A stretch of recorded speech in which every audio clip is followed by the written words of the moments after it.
ನಾನು ಬಾಹುಕರಲ್ಲಿ ಏನೋ ಅಂತ ಭಾವಿಸಿದ್ದದ್ದು. ನಾವು ಯೋಚಿಸಿದ ಹಾಗಲ್ಲ. ಮೊನ್ನೆ ನಮ್ಮ ಲಾಯದ ಕುದುರೆ ಎಂದು ಮದ ಏರಿ ಇಡೀ ಊರು ಚಾನಹಾನಿ ಮಾಡಿದ್ದಲ್ವ. ನಮ್ಮ ಮುಖ್ಯಸ್ಥ ಎಷ್ಟು ಪ್ರಯತ್ನ ಪಟ್ಟರು, ಎಷ್ಟು ಹಿಡಿದ್ರು ಅದು ಸಿಗಲಿಲ್ಲಲ್ಲ ಹಿಡಿತಕ್ಕೆ. ಇವ ಹೋಗಿ ಏನು ಮಂತ್ರದಂಡ ಹಿಡಿದ ಅಂತ ಗೊತ್ತಿಲ್ಲ. ಅಲ್ಲಿಗೆ ತಲೆಬಾಗಿ ಕುದುರೆ ಇವನಿಗೆ ಸೋತದ್ದೇನೆ. ಆಮೇಲೆ ನಾನೊಂದು ವ್ಯತ್ಯಾಸ ಮಾಡಿದ್ದೇನೆ. ಈಗ ಮುಖ್ಯಸ್ಥನಾಗಿ ಬಾಹುಕನನ್ನೇ ನೇಮಿಸಿದ್ದೇನೆ. ಮೊದಲು ಮುಖ್ಯವಾಗಿದ್ದವ ಇವನಿಗೆ ಸಹಾಯಕನಾಗಿದ್ದಾನೆ.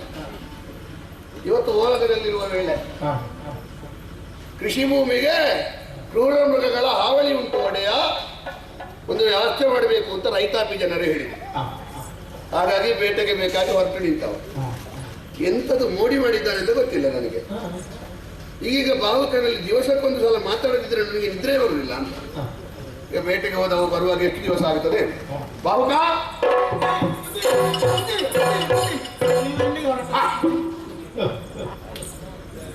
ಒಂದು ತಲೆಗೆ ಮೊಳೆ ಹೊಡೆದವ.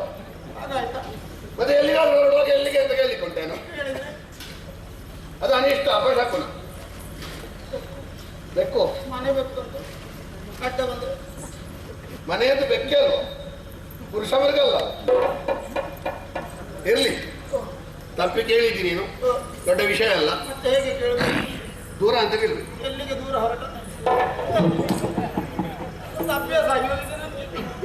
ಅದೇಂತ ನಿಮಗೆ ಮುಂದೆ ಶಬ್ದ ಸಿಗ್ತದೆ, ಈಗ ಕೇಳೋದೇ ಬೇಡ. ನಾನು ಬೇಟೆಗೆ ಹೊರಟೆ, ಬೇಟೆಗೆ ಹೋಗಿ ಕರ್ಕೊಂಡು ಹೋಗ್ತೇನೆ. ಈಗ ಬೇಟೆಗೆ ಹೊರಟೆ. ಎಂತದ್ದು ಬೇಟೆ ಅಂತ ಹೇಳಿದ್ರೆ ಚಿತ್ರದ ಪ್ರಾಣಿಗಳಿಗೆ ಹೊಡೆಯುವುದಂತ ವಿಷಯ. ಅವುಗಳಿಗೆ ಜೀವ ಉಂಟು ಅಂತ ಹೇಳಿದ್ರೆ ನಾವು ಹೊಡೆಯುವಾಗ ಅದು ಯಾವಾಗ ನಮ್ಮ ಮೇಲೆ ಆಕ್ರಮಣ ಮಾಡ್ತದೆ ಅಂತ ಮೈಯೆಲ್ಲ ಕಣ್ಣಾಗಿರ್ಬೇಕು. ನಾವು ಪ್ರಾಣಿಗಳು ನೋಡುದ, ನಿನ್ನನ್ನು ನೋಡುದ? ನನ್ನನ್ನು ನಾನು ರಕ್ಷಣೆ ಮಾಡಿಕೊಳ್ಳುವ. ಯಾರು? ನೀನು ಸಮತಟ್ಟು ನೆಲದಲ್ಲಿ ನಡೆಯುವುದು ಕಷ್ಟದಲ್ಲಿ, ಇನ್ನು ಆ ಗುಡ್ಡ ಗಾಡಿಗೆ ಬಂದು ಕೈಕಾಲಿಗೆ ಏನಾದ್ರೂ ಮಾಡಿಕೊಂಡು ಸುಮ್ಮನೆ ಅದೊಂದು ಬರ್ಲಿಕ್ಕೆ. ಸಮತಟ್ಟು ನೆಲದಲ್ಲಿ ಮಾತ್ರ ಕಷ್ಟ ಆಗೋದು, ಗುಡ್ಡದಲ್ಲೆಲ್ಲ ಸುಲಭದಲ್ಲಿ ನಡೀತೇನೆ. ಉದ್ದ ಗಿಡ್ಡ ಉಂಟಲ್ವಾ? ಆದ್ರೂ ನಿನ್ನನ್ನು ಯಾವ ಧೈರ್ಯದಲ್ಲ ಕರ್ಕೊಂಡು ಹೋಗುದು? ನನಗೆ ಅನುಭವ ಉಂಟು. ನಾಳ ಚಕ್ರವರ್ತಿ ಅವರ ಸಹವಾಸ, ಬೇಟೆಗೆ ಹೋಗುವ ನನ್ನನ್ನೇ ಕರ್ಕೊಂಡು ಹೋಗ್ತಾ ಇದ್ರಂತ. ಅದೇ ಅದು ನಾನು ಒಳ್ಳೆ ಲಕ್ಷಣದ ಮನುಷ್ಯ ಅಂತ. ಲಕ್ಷಣ ಅಂದ್ರೆ ಹೊಸ ಮನೆಗೆಲ್ಲ ಇಡ್ತಾರೆ. ಒಂದು ಕಡೆಯಲ್ಲಿ ನಾನು ನಿದ್ರೆ ಸಾಕು, ನನ್ನನ್ನು ನೋಡಿ ಪ್ರಾಣಿಗಳೆಲ್ಲ ನನ್ನ ಹತ್ರ ಬರೋದು. ಅವರಿಗೆ ಅಲ್ಲಿಂದಲೇ ಬಾಣ ಬಿಡುದು. ಅದಕ್ಕೆ ನಿನ್ನ ಹತ್ತಿರ ಬರುದು. ನನ್ನ ಒಂದು ಆಕರ್ಷಣೆ ಇದೆ. ಇನ್ನು ನಕ್ಷತ್ರ ಇರಬೇಕು, ಹಾಗಾಗಿ ಮೃಗಗಳು ಬರುವುದು. ಮೃಗಶಿರ ಇರಬೇಕು, ಇಲ್ಲದೆ ಅವ್ರಿಗೆ ಅಷ್ಟು. ಇಲ್ಲದೆ ಜಾತಿ ಪ್ರೇಮ ಇರಬೇಕು. ಇರೋದಕ್ಕೆ ಹೇಳಿದ್ದು ನಾನು. ಇರಲಿ, ನಾನು ಕುದುರೆ ಏರಿ ಹೋಗುದಾ? ಕುದುರೆ ಬಾಲವನ್ನು ನನ್ನ ಧೈರ್ಯದಲ್ಲಿ ಬರಬೇಡ, ನಿನ್ನ ಧೈರ್ಯದಲ್ಲಿ ಹೊರಡುವ.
ಕಡೆಯಿಂದ ಬಂದ ಕೇಸರಿ ಕಂಡಾಕ್ಷಣವೊಮ್ಮೆ ಆ ಕೇಸರಿಯನ್ನು ಹೊಡಿಬೇಕು ಅಂತ ಓಡಿಸುತ್ತಾ ಬಂದೆ. ಏನು ನಾಗಾಲೋಟ, ಅದರ ವೇಗಕ್ಕೆ ಸರಿಯಾಗಿ ನನ್ನ ಕುದುರೆಯು ಓಡಬೇಕು ಅಂತ ಕುದುರೆಯ ಬಾಗೆಯನ್ನು ಹಿಡಿದು ತಗ್ಗಿದೆ. ಓಡಿಸಿಕೊಂಡು ಬಂದು ಬಾಣ ಬಿಟ್ಟು ಸಿಂಹವನ್ನೇನೋ ಕೊಂದೆ.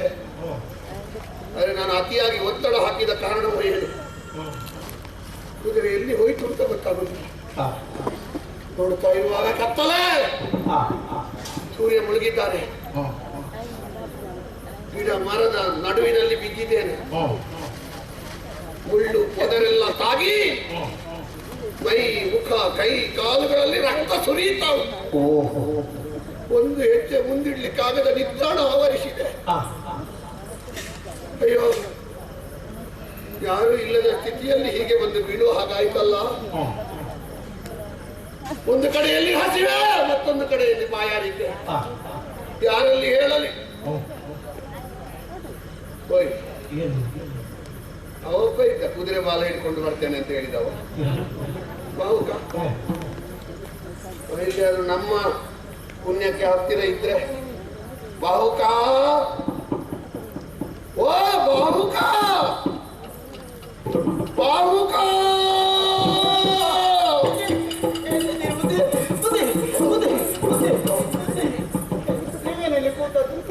ನಾನು ಯೋಗಾಸನ ಮಾಡುದು. ಈಗ ತಲೆ ಸರಿ ಉಂಟಾ? ನಾನು ಇಲ್ಲಿ ಬಿದ್ದಿದ್ದೇನೆ ಎಂದು ಕೂತದ್ದು ಹೇಳ್ತಾನೆ. ಬಿದಿರಿ ಇನ್ನು ಸ್ವಲ್ಪ ಹೊತ್ತಾದ್ರೆ ಬಿದಿರಾಗಬೇಕಷ್ಟೇ. ಬಿದಿರಲ್ಲ ಕಟ್ಟಿಗೆ ಬಿದ್ದಿರಾ?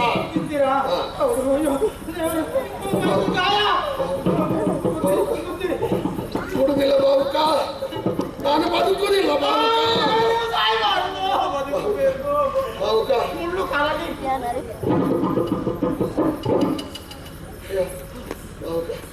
ಬಾವುಕ ತಡೆಯುವುದಕ್ಕೆ ಕೊಡುವುದಿಲ್ಲ. ಬಾಯಾರಿಕೆ ಬಾಯಾರಿಕೆ ಬಾಯಾರಿಕೆ ಆದ್ರೆ ನೀರು ಬಿಡಬೇಕು. ನಾನು ಇಲ್ಲಿ ಬಾಯಾರಿಕೆಯಲ್ಲಿ ಸಾಯ್ತಾ ಇದ್ದೇನೆ. ಅವನದು ಬಾಲಪಾಠ ಆರಂಭ ಆಗಿದೆ. ಬಾಯಾರಿಕೆ ಆದ್ರೆ ನೀರು ಕುಡಿಬೇಕು ಅಂತ ನನಗೆ ಗೊತ್ತಿಲ್ಲ. ಹಸಿವೆ ಹಸಿವೆ ಹಸಿವಾದ್ರೆ ಊಟ ಮಾಡಬೇಕು. ನಿನಗೆ ನನ್ನ ಪ್ರಾಣ ಹೋಗುವುದು ವಿನೋದವ? ಹಸಿವೆ ಆದ್ರೆ ಊಟ ಮಾಡಬೇಕು ಅಂತ ಗೊತ್ತಿಲ್ಲಬೇಕು.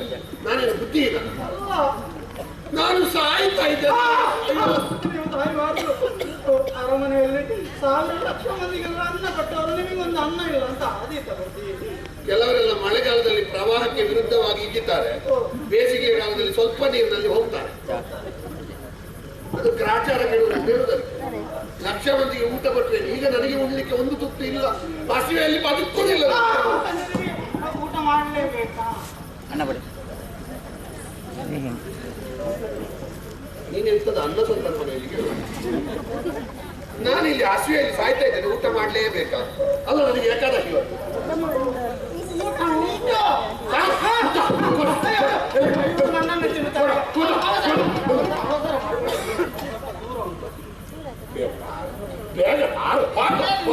ಅದೊಂದು ಮರದ ಕೊಟ್ಟರೆ ಒಳಗೆ ಹಾಗಾದ್ರೆ ಅವುಗಳನ್ನೆಲ್ಲ ನಿನ್ನ ಜಾತಿ ಎಲ್ಲ ಕಾಲಿಗೆ ಮರಿದು ಮಾಡಿರ್ಬೋದು.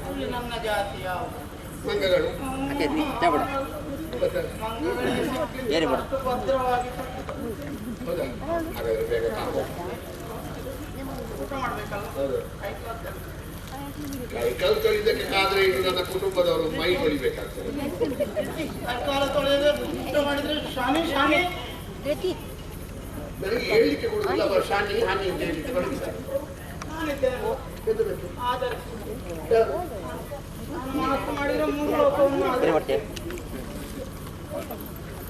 ಅವರಿಗೆ ಒಂದು ಅಂಗಾಂಗ ಸರಿ ಇಲ್ಲ. ಇದು ದೊಡ್ಡ ವಿಷಯ. ಮಾತಾಡುದು ದೊಡ್ಡ ದೊಡ್ಡದು. 3 ಲೋಕವನ್ನು ಆಧರಿಸಲಿಕ್ಕೆ ನೀನು ಪೃಥ್ವಿ ಚಕ್ರವರ್ತಿ ದೊಡ್ಡತ್ತಿಗೆ ಮಾತಾಡೋದು ಸ್ವಲ್ಪ ಯೋಚನೆ ಮಾಡಬೇಕು. ನಿಮ್ಮೊಟ್ಟಿಗೆ ಇರುವಾಗಲೂ ಸ್ವಲ್ಪ ಮಾತಾಡಿದ್ರೆ ಮಾತಾಡೋದ್ರೆ ಒಟ್ಟು ಮಾತಾಡೋದು ಅರ್ಥ ಇಲ್ಲದು. ನನಗೆ ಇಲ್ಲಿ ಕೂಡುದಿಲ್ಲ. ನಿನಗೆ ಆದಿತ್ತಲ್ಲ ಒಂದು ಎತ್ತಲಿಕ್ಕೆ. ನಾನು ಆಧರಿಸ್ತೇನೆ. ನನ್ನ ಭಾರ ಅಂತ ಗೊತ್ತೋಣ ನಿನಗೆ. ನನ್ನ ತೂಕ ಗೊತ್ತೋಣ ನಿನಗೆ. ಆಧರಿಸ್ತೇನೆ. ಆಧರಿಸ್ತೇನೆ. ಈಗ ಕೈಕಲ್ ತೊಳೆದ ಊಟ ಮಾಡ್ಲಿಕ್ಕೆ ಆಗುದಿಲ್ಲ. ನೀವು ಒಬ್ಬರೊಬ್ಬರ ಹೆಸರು ಹೇಳಿ ಎದುರಿಸಿ ಕಟ್ಟಿ ಕಟ್ಟಿ ನೋವಾಯ್ತಾ ಬುದ್ಧಿ? ನಿನ್ನ ಮಗನಲ್ಲಿ ಕತ್ತಿ ಉಂಟ ಇದ್ರೆ ತೆಗೆದು ನನ್ನ ಹೊಟ್ಟೆಗೆ ಹಾಕು. ನೀನು ಹೀಗೆ ಗಳಿಕೆ ಹಿಂಸೆ ಕೊಟ್ಟುಕೊಳ್ಳುವುದಕ್ಕಿಂತ ಅದು ಒಳ್ಳೆಯದು. ನಿನಗೆ ಸರಾಸರಿ ಉಂಟು, ನಿನಗೆ ಎತ್ತಲಿಕ್ಕೆ ಕೊಡುವುದಿಲ್ಲ ಅಂತ ನಾನು ಹೇಳಿದೆ. ಎತ್ತಿದ ನನ್ನ ಕೆಳಗೆ ಹಾಕಿದ. ನಿನಗೆ ಕೋಲು ಕೈ ಕೊಟ್ಟಿತ್ತು, ಸ್ವಲ್ಪ ಹೆಚ್ಚು ಕಡಿಮೆ ಆಗ್ತಿದ್ರೆ ನನ್ನ ಸೊಂಟದ ಕೀಲು ಕೈ ಕೊಟ್ಟಿತ್ತು. ನಾನು ಕಲ್ಲಿನ ಮೇಲೆ ಉರಿದು ಜಾರಿ ಹೋಯ್ತು, ಮೆತ್ತಗಿನ ಜಾಗಕ್ಕೆ ಉರುತ್ತೇನೆ. ನೀನು ಉರುತ್ತಾ ಇಲ್ಲ, ನಿನ್ನ ಧೈರ್ಯ ನನಗಿಲ್ಲ. ನಾನು ಎದುರುಬೇಡಿ, ಮತ್ತೆ ನಾನಿದ್ದೇನೆ ನೋಡಿ. ಎಂತ ನೀನು ಚಪ್ಪಲ ಹಾಕಿ ಊರಿತ್ತು, ಊಟ ನಡ್ತಿ ಊರಿತ್ತು. ಹೌದಾ? ಈಗ ಬಿದ್ದರೆ ಮತ್ತೆ ಹೇಳುವುದಿಲ್ಲ ನಾನು. ಇಲ್ಲ ಈಗ ಅರ್ಧ ಜೀವ ಹೋಗಿದೆ ನನ್ನ. ಇಲ್ಲ, ಧೈರ್ಯ ಉಂಟಲ್ಲ? ಧೈರ್ಯ ಉಂಟು. ಅದಕ್ಕೆ ಅಲ್ವಾ? ಅದಕ್ಕೆ ಅಲ್ವಾ? ಹೇಳಿ, ಹೋಗು. ಬನ್ನಿ ಬನ್ನಿ, ಹೋಗು ಹೋಗು.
ಬ್ರಹ್ಮಾನಂದ.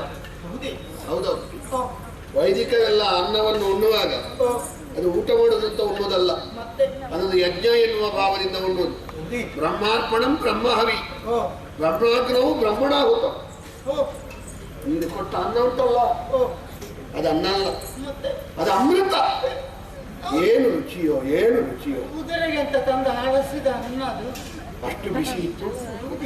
ನಾನು ಇಂಥ ಊಟ ಮಾಡ್ಲೇ ಇಲ್ಲ ಅಂತ ಹೇಳಿ ಒಮ್ಮೆ ಮಾಡಿದ್ದೇನೆ ಅಂತ ಕಾಣ್ತದೆ. ನಳದ ಮಧ್ಯರ ಔತಣಕೂಟದಲ್ಲಿ ಒಮ್ಮೆ ಮಾಡಿದರೆ ಇರುತ್ತೆ ನನಗೆ. ಅದು ಸಾಧಾರಣ ಇದೇ ರುಚಿ ಇತ್ತು. ಏನು ಅಡುಗೆ ಮಾಡ್ತೀಯೋ.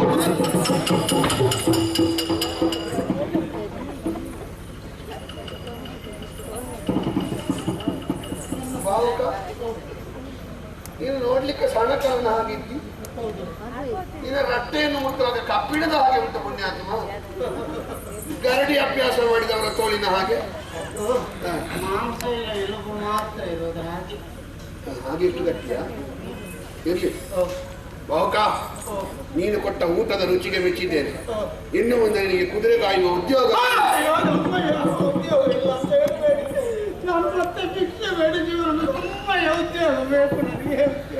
ನೀನು ಯಾರು ಹತ್ರ ತಾಳೋದು ಈಗ? ಕುದುರೆ ಕಾಯುವ ಉದ್ಯೋಗ ಇಲ್ಲ ಅಂತ ಹೇಳಿದ್ರು. ಉದ್ಯೋಗ ಇಲ್ಲ ಅಂತ ಹೇಳಿದ್ರು. ಬೇರೆ ಉಂಟು.